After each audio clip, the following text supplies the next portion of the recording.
Kauno Žalgiris sužaidė blogiausias namų rungtynes klubo istorijoje. Vos 12 minučių kaip lygų su lygiais su Panathinaikos kovoja žalgiriečiai palūžo ir iki rungtynių pabaigos neatsigavo. Lūžis įvyko antro kėlinio 6 minutę, kai per 4 minutės graikų klubo krepšininkai pelnė 16 taškų. Tuo metu žalgiriečiai per visą antrąjį ketvirtį vos 5. Niekas nepasikeitė ir po didžiosios pertraukos. Gavom gerai per galvą ir paprasčiausiai vietoj to, kad iškeltumėm galvas ir eitumėm atgal muštis, kovot, to nesugebėjom. Jeigu treneris prašo padaryti baudą paprastą, tai mes leidžiam jiem ant greito paprasčiausiai bėgti ir mėtyti, kaip jie nori, tiesiog tyčiotis iš mūsų. Čia pas mum į galvas jau nežinau, kaip reikia įkaltis, reikia ir tai mautus ima, bet, sakė, jeigu esam savo naudžiai egoistai žaidėjai, rezultatų tikrai nebus, arba mes turim pakeisti savo psichologiją ir baigti, drebint kojas, eit žaisti taip, kaip ne prieš kažkokį Panathinaikos ir manau tikrai būtų kažkoks kitas rezultatas. It's not a shame to lose against CSKA like we lost the first game here in front. We were fighting and we lost by 10-11 points, okay. Negėda tiesiog patirti pralaimėjimą, bet gėda pralaimėti būtent taip, nededant pastangų. Nesame tokia gera komanda, kad žaistume individualiai. Turime dirbti kaip komanda ir tai vienintelis būdas laimėti. Kol kas laimėjome tik 2 rungtynes. Vis dar tikiu, bet kaip sakiau, tai buvo labai, labai blogai ir atsiprašau tų, kurie tai žiūrėjo ir mus palaiko. Tokios lengvos pergalės nesitikėjo ir Panathinaikos marškinėlius vilkinti Šarūnas Jasikevičius.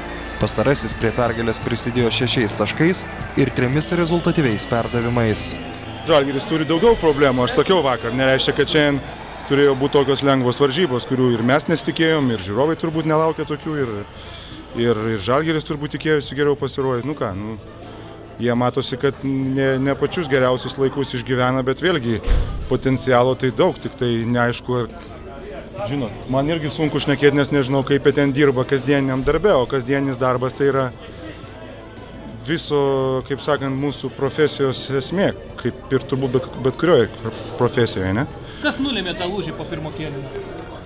Nieko, mes kažkaip, nežinau, buvom gerai pasiruošę, jie turi ten tų minusų, žaidėm ant tų minusų, kažkas gavosi daugiau, kažkas geriau.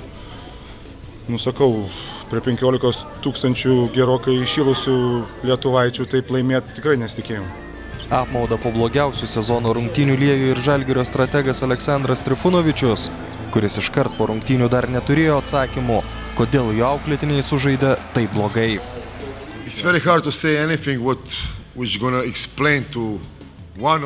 Sunku pasakyti ką nors, kas paaiškintų priežastis visiems arenoje susirinkusiems žiūrovams, kodėl pralaimėjome. 12-13 minučių sužaidėme kaip komanda, bet antrajame kėlinyje sustojame ir grįžome prie savo lygos, kurią komanda sirgo iki man atvykstant. Nemaniau, kad šis sudėtis gali būti labai gera gynyboje, tačiau norint laimėti svarbias rungtynes, reikia demonstruoti bent normalią gynybą. Jei būtume gynėsi taip, kaip pradžioje, visuomet turėtume šansų, nepaisant koks yra puolimas. Antrame kėlinyje turbūt nėra taip buvę, kad komanda baudas mestų 17% taiklumu ir tiek daug pramestų. Bet jei gynyba būtų gera, varžovo toli į priekį taip nepaleistume. Šiose rungtynėse išnaudojau visas minutės pertraukėles, net ir atsiliekant 20 taškų pabaigoje, kad galėčiau pasakyti, kaip jie turi rungtyniauti. Bet nebuvo žaidėjo, kuris klausytų ir reaguotų į mano pastabas. Antrajame kėlinyje buvo tokia situacija, kai žaidėjai net nebandė eiti į baudos aikštelę. Žaidė prie tritaškio linijos, o atakos strigo. Treniruotėse ir ruošiantis rungtynėms komanda buvo visai kitokia. Tai negali būti psichologinės problemos, nes turime žaidėjų, kurie turi sukaupę didelę tokių rungtynių patirtį. Sunku pasakyti, kodėl vaizdas aikštėje pasikeičia radikaliai. Sveikinimai Panathinaikos, kurie iškovojo pelnytą pergalę. Mes dar neišėjome iš kelio į top 16. Jei laimėsime kitus 2 susitikimus, visi keliai yra atviri. Galbūt reikės ir matematinių skaičiavimų, bet apie tai kalbėsime po kitų rungtynių. Šiandien esu patenkintas ne tuo, kaip pralaimėjome, bet tuo, kokiu veidu žiūrėjome į sirgalius.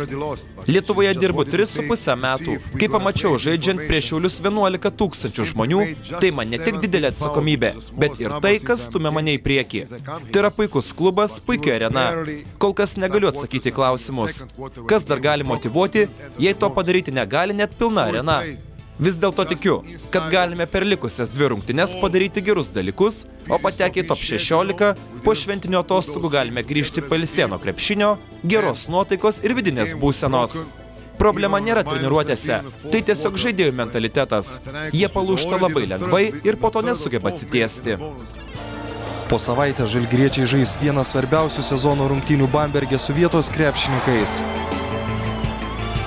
Aurimas Budraitis, Mindaugas Survila, Sport 1 žinios + Kaunas.